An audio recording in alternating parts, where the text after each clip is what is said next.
નમસ્તે, હું doctor Prem Lakhani, consultant physician, Giriraj hospital રાજકોટમાં મારી સેવા આપું છું. તો આજે આપણે વાત કરશું અમુક સામાન્ય લક્ષણો જે આપણે અવારનવાર અનુભવતા હોય, જેમ કે શું તમને વારે વારે માથું દુખે છે, અવારનવાર ચક્કર આવે છે, થોડું ચાલો તો શ્વાસ ચડે છે, ગભરામણ, મૂંઝવણ એવું થાય છે. તો આ બધા લક્ષણો હાઈ બ્લડ પ્રેશરના હોઈ શકે છે. આ બધા લક્ષણોને સામાન્ય ગણી અને આની અવગણના ન કરવી જોઈએ.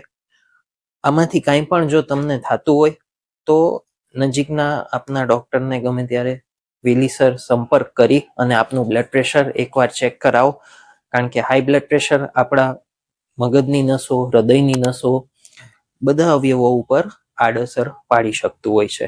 એટલે આવો આપણે એક સંકલ્પ લઈએ કે ગમે આવી તકલીફ થાય તો આપણે તાત્કાલિક બ્લડ પ્રેશર ચેક કરાવશું. Thank you.